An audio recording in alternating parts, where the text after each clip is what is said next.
That's kind of what it looks like if you're going through a divorce, is that your reality will change. You may not be able to go get your nails done every week. You may have to restrict any kind of financial expenses, and it may look very, very different, even though the courts will say we want to provide you with the same financial experience you had before divorce.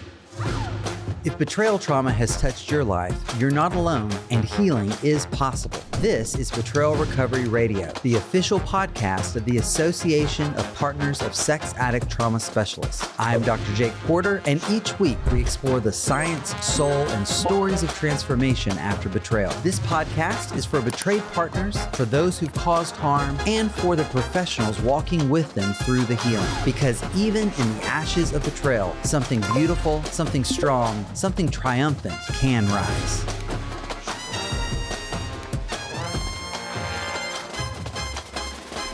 Welcome to this next episode of Betrayal Recovery Radio. I am Dr. Jake Porter, and I'm so happy to be joined this morning or afternoon or whenever you're listening to this by Kim Hansen Petroni. And Kim is not a stranger to the APSATS community or to this podcast. Kim, welcome. Thank you so much for having me again. I'm excited to be here. I'm glad you're here. So you are you're a coach. The name of your practice is Coaching Hope for You, right? That is correct. Yep. And you're lots of things. You have a master's in counseling. You're a board certified coach. You're a consultation supervisor for APSATS, those who are getting certified in the coaching route. So lots of experience with the APSATS, but very exciting. You have a new book out. Not a Casserole Widow, right? Correct. Yes. Yes, which I love this concept. I know about it. We've talked about it for a long time, but I'm really excited to get to, help you introduce this whole idea to this audience. So I'm just going to jump right in. What inspired you to create this concept, Not a Casserole Widow? What are we talking about here? Great. I appreciate the question. It basically started when I initially began my separation/divorce process. And in the church I attended, there was a woman whose husband died unexpectedly. And he was a pastor. She homeschooled. I homeschooled. I think she's got 5 kids. I had 4 kids. It was a very similar path. And I noticed that when her husband died, the outpouring of support was immense. She just received so much on it. Like, yeah, I could see on Facebook, can I come help you with your yard? Do you need me to watch the kids? All of these things. And mine was silent. So that helped me understand that both of us were suffering from the loss of our husband. We were both widows, and the support was very different. At that exact same time, I was also going through training for a doorway of hope. And one of the first sessions we received talked about us not getting casseroles, even though the widow, that sense of loss is very, very similar. So I started thinking, I'm not a casserole widow. We are not casserole widows. We just don't get that same kind of support. So that led me down a path of trying to find ways for women to receive support in that arena. And it just kind of tumbleweeded into where I am today. I now have a nonprofit that's also called Not a Casserole Widow, where we support women going through divorces and provide them with education. So, and also the book. Yeah, that is awesome. And I just want to make sure everyone's hearing, you said the loss of both your husbands, but death and then the death of a marriage, not necessarily the person, right? And gets into this issue of something called disenfranchised grief, right? That I know you're very familiar with, but I think it'd be helpful to maybe talk about that with our audience for a minute. So when we talk about disenfranchised grief, it's a grief that there's no established sort of cultural norms for mourning, for the mourning process, right? And that's what you're talking about. So yeah, her husband dies. She gets the casserole. She gets all of this. My husband has betrayed me. What's left for me? What was that? I'm just curious, as you think about your own story and experience from that, what was that like for you? I mean, I can imagine anger. I can imagine suffering, pain. You're still feeling heartbreak for the lady who lost her husband, but can you share a little more about what that was like? Yeah. I think what comes to mind is surreal. Mm. Just this absolute sense that I am going home to 4 children and no husband. I'm grieving alone. I don't have friends. I don't have support. I don't have anything. And she has so much support and encouragement. My support was just move on, get over it. Why are you feeling this way? Mm. And it, Forgive. yeah, exactly. Yeah. Hmm. Well, I was actually blessed not to hear the forgive quite so much as That's I good. was just the keep going, don't treat your kids, don't say anything bad about their dad, all of those things. So I had this prescribed space of court approved dialogue as well as this disenfranchised grief where I was trying to mourn my own loss and move into a space of I didn't know what the language was. I didn't understand the experience of court. Whereas she, on the contrast, had the opportunity to go on, she would describe long walks where she could really grieve and journal and mourn and experience that loss in a very deep way. And it was appropriate. Sure. So Yeah. I guess Yeah. that it was just a surreal, I can't believe this is happening space. Yeah. Yeah. And you're talking also here, you've talked about the court. You've talked about um that world and sort of finding yourself thrust into that world. And Not a Casserole Widow is really focused on helping women prepare for divorce. Yeah, And this is also coming largely out of your own story, sure. right? Okay, so how did your own personal story impact your focus on the court system, and how those who've been intimately betrayed find themselves thrust into it sometimes? Sure. I think 2 things come to mind right now. The first is what actually kinda kicked me into action is I had a 2-day trial in the end of 2018, and it was really long, and I was not mentally there at all, and I remember my attorney telling me to smile, and I was like, "This is like the worst day of my life. Why do you want me to smile?" And now Mm, I know it might have made the judge more appreciative of my presence because I know I just had like grief and trauma written all over my face. So when I mhm. walked out of that 2-day trial, I just thought there's got to be a better way to do this. Yeah. For me to walk through this whole experience all by myself and not understand exactly what was happening, I don't think other women need to go through this alone. So I decided they should have a me. I needed a me to walk next to me through the court, and I kind of decided in that moment that I would try to inspire other women to reach out for help and know that there are different ways that you can go through it. Um, oh, I forgot what the other thought was. That's the Well, that. that Go ahead. no, I said that's okay. I mean, that's good. I mean, that you're saying like your own experience.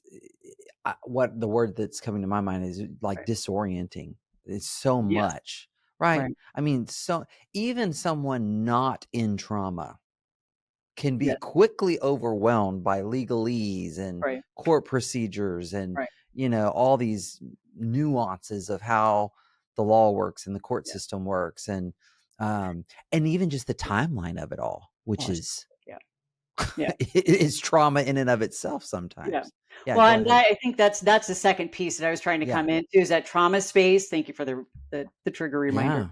Yeah. Is that when you are in trauma from betrayal, your whole world is falling apart, and you are actually in that moment expected to present your best self in Yeah. front of a judge or in front of an attorney or in front of a mediator or in front of everybody else. Like I have a client, and this is not unusual, who doesn't know how to interact with her children because she doesn't Mm, know if what she says is going to be held against her, if it's going to be reported, if if she cries in front of her kids, is somebody going to say you're representing their father poorly or they're just not okay. You've got to be your strongest, best self. So there's really no moment that they can explore their own trauma at the same time that they're navigating divorce. yeah. So this is such an important topic, and some uh people who know me and follow me, they know I'm an advocate for relationships. I want marriages to survive. We've shared clients. I know you feel the same way. And we also know not all marriages will, and maybe not all marriages should.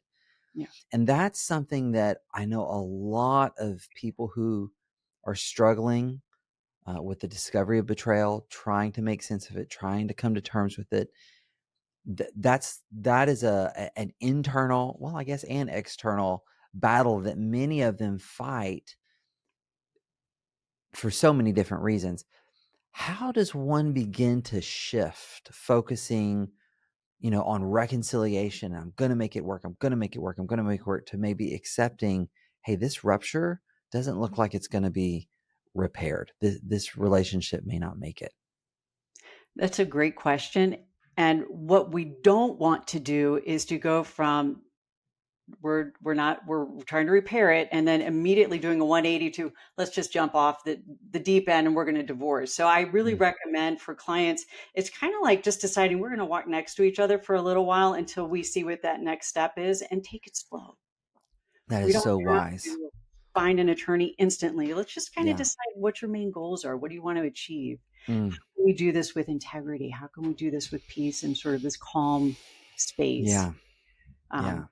and a lot of times that exact shift of I can't save it to I need to lean in another area, it happens when women or wives have tried everything. They Mm. know that they have tried every single thing under the planet to try to save the marriage, and they can turn and walk away without regret. Yeah. Yeah. That's, excuse me. I know, as I've had some of these conversations, that's what I often say to some of these betrayed partners is, I think you'll know you're ready when you can look yourself in the mirror and say, I left it all on the field. I Yeah, gave it everything I gave it everything I could. Right. And there's nothing more to give. And that yep, doesn't mean, wear yourself to nothing. I mean, correct. but in that good faith, balanced way, aligned with one's values, to be able to do that. Um, what so once that pivot has been made, right? And someone says, okay, um, they begin to accept this relationship. It's probably not going to make it. We are headed for divorce. And sometimes betrayed partners just know they're headed for divorce because the one that betrayed them files or Yeah. whatever, and they find themselves there. Um, at that moment, what is it that holds these betrayed clients? These are often people who are healing from not just PTSD, but complex Sure. PTSD. What holds them back from being effective in the divorce process? A variety of things. Emotional dysregulation, for one, Yeah. assuming that the court is going to provide justice, Mm. assuming that, especially with mediation, is kind of my hot topic right now because most divorcing couples are required to go through mediation. And as betrayed partners, we go into mediation thinking the mediator surely is going to understand that I've been traumatized and that this is awful, and that they're going to rule for justice instead of fair in a court system. Mm. So that sense of justice, we just really have to park that over here for a little bit and understand what's legally acceptable in different states, different counties. So that's kind of a holdup. I think that emotional space of this is really awful and I do not want to be here. The other thing that holds up women, I think, is just throwing in the towel. I don't want to do this anymore. I'm good. Mm. You take everything. I'm just going to leave. I don't feel like fighting for my own financial security or anything like that. Wow. Okay, those both of those, my brain kind of exploded a little bit of thoughts around that. The first one I think is so it's so hard for some people to wrap their minds around if they haven't either been through it or seen it up close and personal, or kind of walked through it with someone who was going through it in the court system.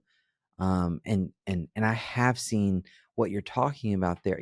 I assumed, naive me, I Mhm. assumed, well, the the justice system is where justice happens. Um, but it's just not that simple. You said, I think the word you used was, you distinguish justice from fairness under the law. Can you unpack that a little bit more? A justice would be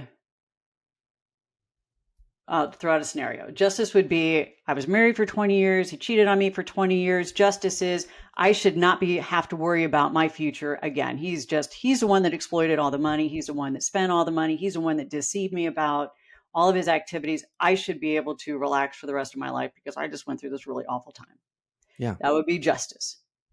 Fair is he actually can't afford to give you all his money because he needs to be able to survive as well. Fair would be, even though he's acted out and done some really bad things and has got some rage, we're going to offer 50-50 custody for the children. That's fair, even though it's not justice. It's not based really in reality for the situation. So that's how that kind of Yeah, gives. I think so. I think so because so often, I mean, we've got all these analytics that we look at, and anytime on my social media there's a post about betrayal as injustice, those things take off, Yep. right?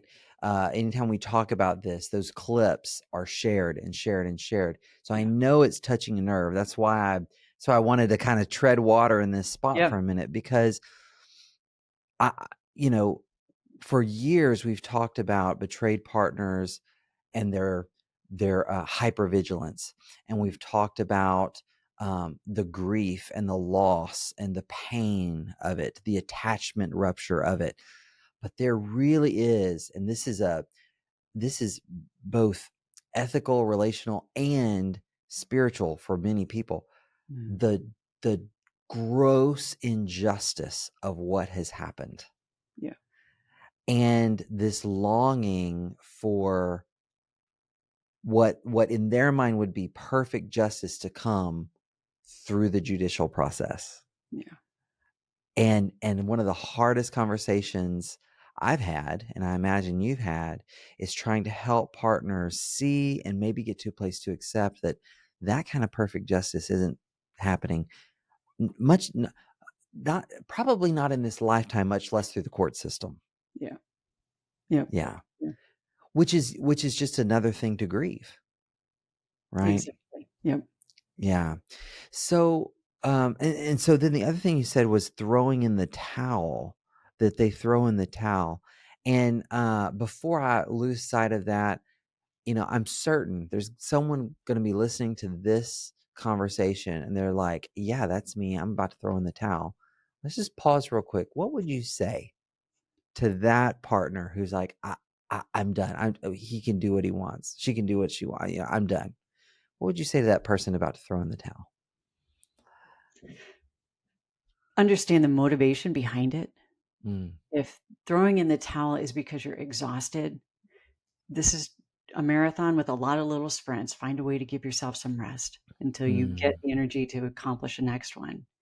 If the motivation is, I don't think I'm ever going to receive justice or I'm going to receive financial safety, let's relook at that and see where we can find a balance for that. But every person that I work with, they deserve to have something as opposed to just running and leaving and cutting ties. That will be a space where they'll look back and it will be regret.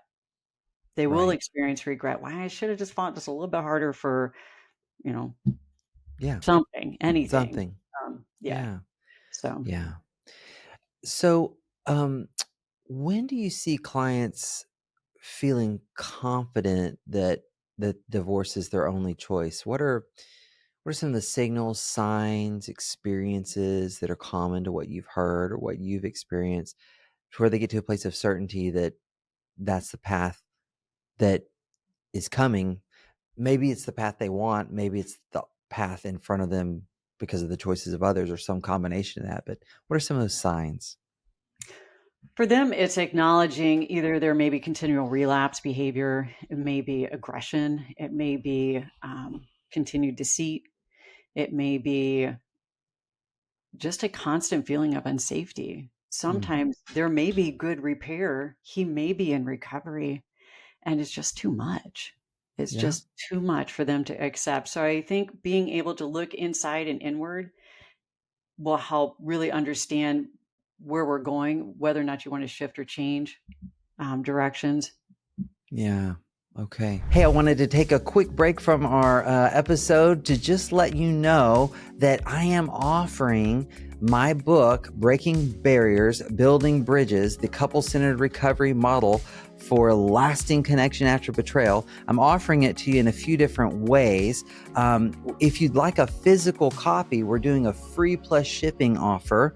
And so for $8, which is our cost of processing your order and buying the envelope and getting it shipped to you, you can make that order and we will send you a hard copy of the book. It's a big discount if you were to just order it off of Amazon or whatever. You can go to helpafterbetrayal.com for the free plus shipping $8 offer. If you're not so into the hard copy, we've got a little different offer for you. You can get a digital copy of the book plus one of my webinars, Save Your Marriage, for just $9. You get both of those. And to access that special offer, go to helpafterbetrayal.com/digital. So helpafterbetrayal.com for the physical book, free plus shipping, $8. Helpafterbetrayal.com/digital.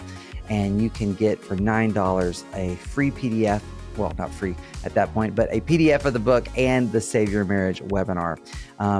This is my model for helping couples heal together. So if you and the one who betrayed you are both seeking to heal the relationship, this is a great resource. It's a great place to start learning just how to do that. All right, let's get back to our episode. And once someone begins to feel that clarity, okay, that this is where I'm headed, what would you say would be the first, like if you told someone's calling you and they're like, what should I do? And you were to say, these are the 3 first things you need to do.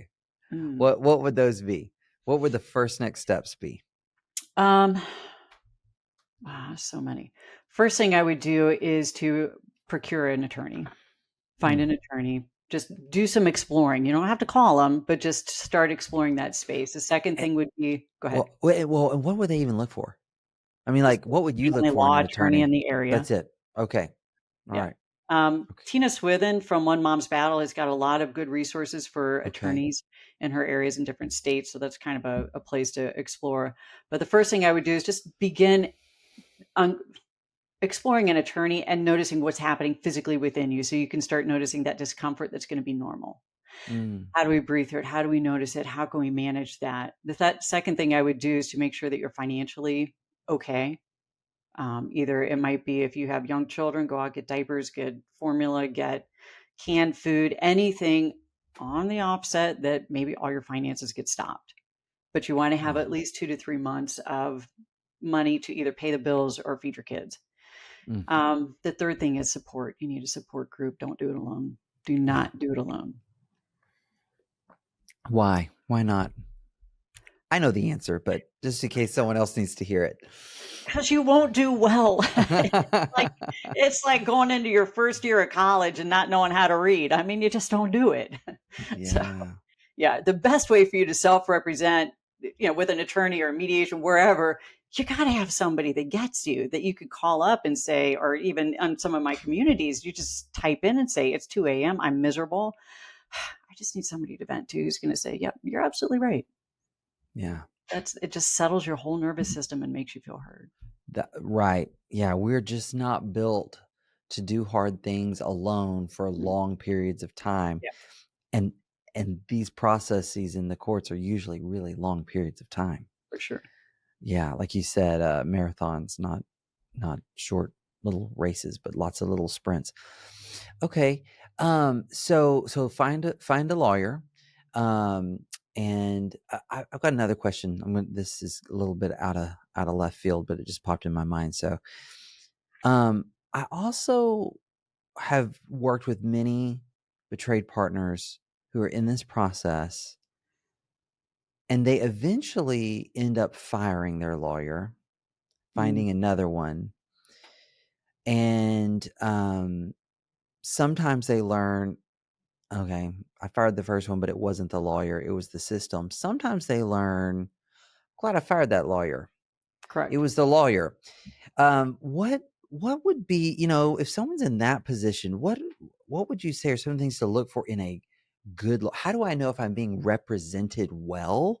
And it's just the limitations of the system that are frustrating me versus I might need to pick a different advocate. Feeling heard. Wow. It's pretty easy. If you have an Wow. attorney that lets you Mm, feel heard, mm. then you can kind of trust your intuition. They may, I mean, by law, they got to obey the law. Sure. Yeah, yeah, of course. But if you've got someone who's really aggressive and mean, you don't want to try to regulate your own nervous system while you're going through court. You want someone that can say kindly to you, "Hey, it might be in your best interest if you smile," not smile, smile, smile. I mean, it's a different kind of process. The other thing Yeah. too, I see a lot of women who hire, and it could be anybody who hires an attorney. They expect, I'm going to hire this attorney to do all the work. Yeah. If you hire an attorney to do all the work, you pay them to do all the work. So a Yes. lot of the onus is on yourself to do your own research. ChatGPT, AI, you can find out almost anything online today that will help you really know what you can do to best support your attorney. I have women that I encourage them when they walk into their attorney, one of their baseline questions is, what can I do to make your job easier? Yeah. So I don't have to pay Yeah. you. Right. That's a good tip. That's a really good tip. Um excuse me.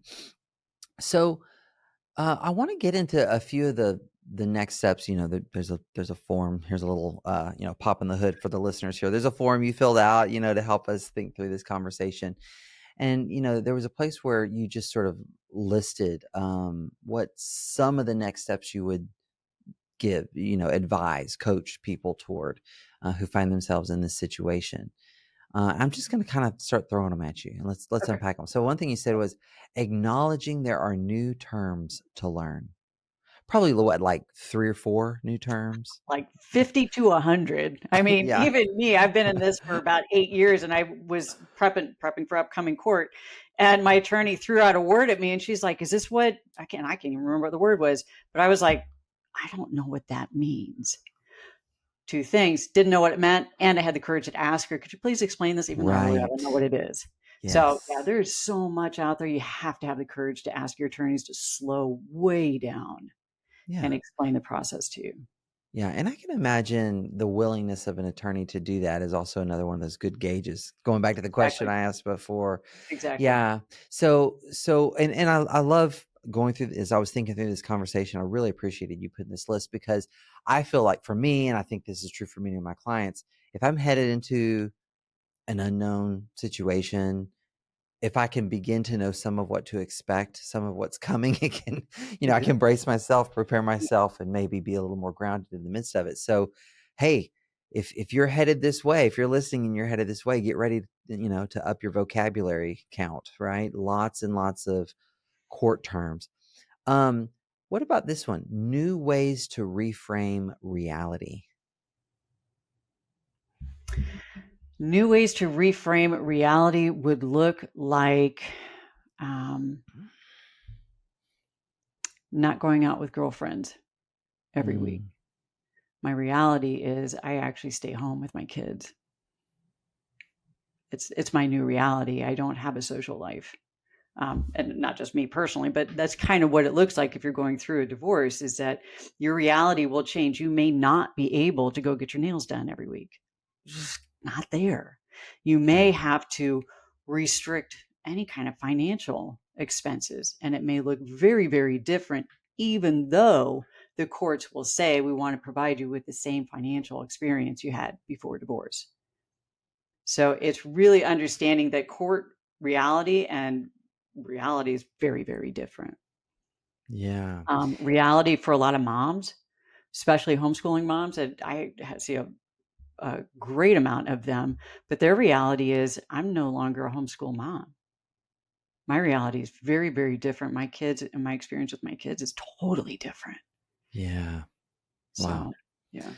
Wow, and the power of reframing that, I'm curious, and maybe you can think of a client scenario you could share, or something from your own experience.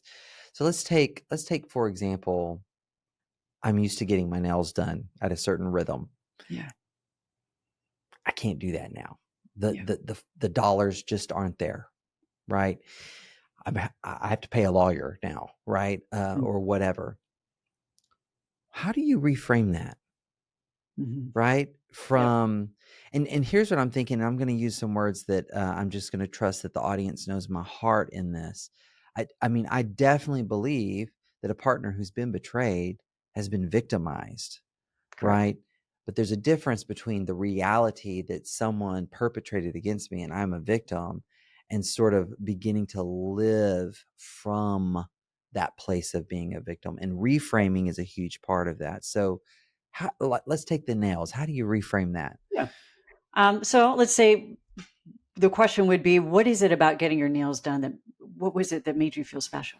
Mm, Right, because we do it because we want to feel special about something. So where do we experience that internally? yeah. Like, does it make you smile when you look at your freshly painted nails? Our reframe would be, what else can we do that's different that makes me feel Mm, appreciated, makes me feel lovely, makes me feel adored? What would be something different that we can replace that activity with that may be free? So that would be the yeah. reframe. We get the same experience, I we love just go that. about it a different way. I love that. That's so helpful. And even as you're talking there, something that popped into my mind is also, I can also imagine a reframe. At least this is a narrative that I have about women who make that choice. Is they are choosing themselves and their Yep, higher good over, something um, that's fun, and there's nothing wrong with it. But right, they're getting to make that choice, right? correct. They're choosing something much greater for themselves over this other thing, and Yeah. you The know, other thing too that I yeah. find is super helpful is helping just use it as a season. This is just Ah, a yeah, season yeah, we're going through, right, you know? In yeah, 2 years, we may be right back on track, yeah. but it's a season. It's a season. Yeah, absolutely, so good. Um, we in your list, mentioned new financial constraints. We kind of talked about that. I don't know if there's anything you would add about that. This one, though, we have not yet talked about new communication tools, and the court often imposes some new communication tools, Sure. right?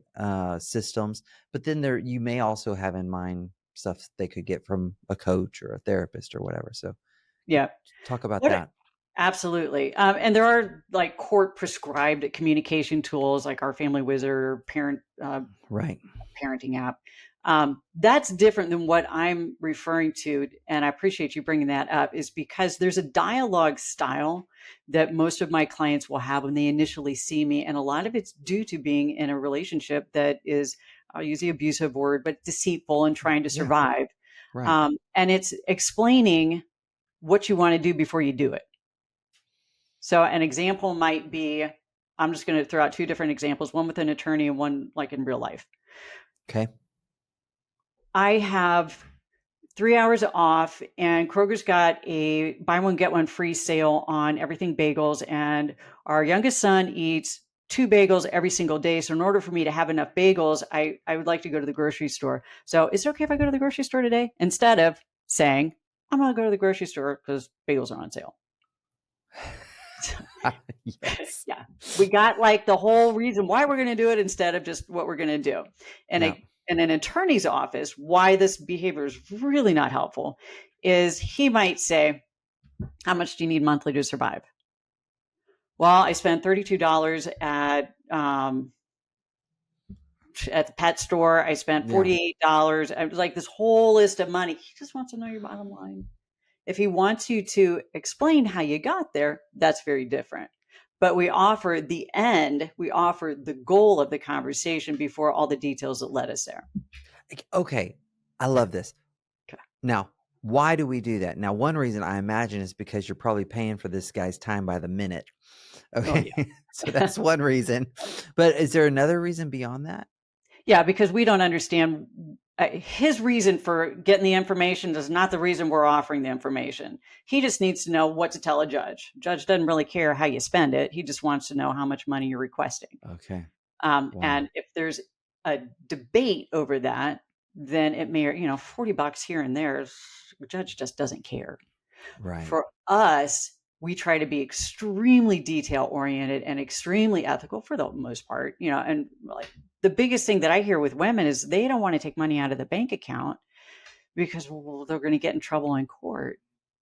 And my response is, you have to report the money anyway. So you're not stealing it, you're not taking it. And if you have an unknown financial situation, you have to pay the bills. So how do we, now that's a total sidebar, but that's kind of to go back to the attorney question. We don't really know why they're asking the question. So we offer the answer and let them discern how much So evidence just they need to prove it. bottom line it. Bottom line it. Jump to the end, jump to the conclusion, give that. And I wonder also if that is good for whatever communication must be had with the person you're divorcing. True. Yeah. Well, and it's actually, even as we try to repair ruptured relationships, to Yeah. encourage partners to speak your truth, and then we'll Thank kind of you. defend it if you need to. It's an overall training process. So a lot of the women that I see, as we're trying to save the relationship, if it doesn't get saved, they've already got this tool in their back pocket, because Right. they want to be able to speak their truth. It's okay. We don't have to defend it or explain it. It's just the way it is. Yeah. Um, I love that. I hadn't thought about it kind of beyond the context where I usually use that, which is, if I'm working with a couple, and this happens so many times, I'll ask a betrayed wife to share this pain point or something, and and all, uh, and I want them to have the space to say anything they need to say, but it's not effective. I can see that it's not effective. mhm. Like, she's getting lost in it. Yep. He's totally lost, trying to keep up, Yeah. because he's trying. He knows I'm Yeah. going to make him repeat it. Yeah. So he's trying. He Exactly. is Yeah. listening and trying, but you can just tell something's like they've lost. It's lost the. It's lost something, some power or energy to it. And so I'll gently interrupt and I'll say, "Hey, and I get my magic pen out and I say, with this wave of my magic pen, you can speak one sentence. Oh, I love that. Yeah. One sentence. What's the bottom line here? Exactly. When you did X, I Yep. feel blank because blank. Feel it. Do that. And Exactly. man, when they do that, that's like a missile. Yep. That is so much more powerful. Exactly. Yeah. Yeah. Thank you. Wow. Okay, so I wanna get into your work a little bit more. Tell me more about the book. What's in the Not a Casserole Widow book? It's divided into two sections. The first is sort of the emotional strength that women can explore that is very unique to betrayed partners. Yeah. Just not being able to really openly discuss. They didn't just fall out of love. There's a whole bigger story behind what they're doing. And it goes through different emotions that they experience, a lot of journaling, a lot of practical activities that they can do in the workbook. And then the second part is more strategic. How do you interact with your attorney? What kind of questions do you ask them? Finances, all that whole space. How do you show up in court? What does it feel like? The first part, of the journey is really a reflection of what it would be like to have a casserole, like Mm. picking out the pieces of it that you like, you don't like, frozen, not frozen. And then the second pace, the second strategy part is more like an amusement park. What does it look Yeah. like to walk into an amusement park, and compares a lot of the things that we do with rides, or just standing in line and being really Mm. hot and sweaty around all these people. And yeah. That's great. And available on Amazon or Available on Amazon. Yep. Amazon? Awesome. Okay. And how about the nonprofit? Can you share a little bit about the work that you're doing there? Yeah, this is a relatively new experience for this year. I'm Yeah. very excited to talk about it. Our goal is to really receive donations so that we can help women who are in trauma learn how to navigate the system. So I have a private community, Not a Casserole Widow, for women who are either divorcing, thinking about divorce, or have already divorced and are on the other side. They all have that the same nuance of betrayal, intimate betrayal within their relationship. So they come in. We offer, from the community standpoint, we offer a free Bible study. They have at least 2 sessions as a group with me. I'm offering right now some holiday. I offer a free group every other Thursday, year round. We just have a special one for holidays. But that's our goal as the nonprofit, to be able to offer women free or less expensive tools, to give them education on how to enter mediation, how to best represent themselves, That's where we are. Awesome. So excited about it, though. It's very fun. That is really, really wonderful. And if someone wants to get involved, where do they go? How do they do that? Well, it's all on my website, Coaching Hope for You. Okay. Or you Yeah, can type and in Not a Casserole Widow. It'll just get you to the same place. it'll get you there. And anyone who's listening, you can go back to the show notes later. So probably below this video, whatever the platform is you're listening or watching, then you can find all the links and information there. Kim, it is a delight talking to you. I told my wife I was recording an episode with you. She was a little bit annoyed. We're headed out of town today. She was a little bit annoyed that I was coming into the office, but when I told her that it was to record an episode with you, she was like, "Oh, okay." She just really thinks the world of you after hearing you speak at the Hope for Healing conference last summer. And are you going to be there again this next year? I am. Yep. They invited Okay, me me again. too. Me too. Wonderful. Well, Kim, thank you. Don't be a stranger. I'm sure we'll have you back. Appreciate you and your work, my friend. Okay. Thank you.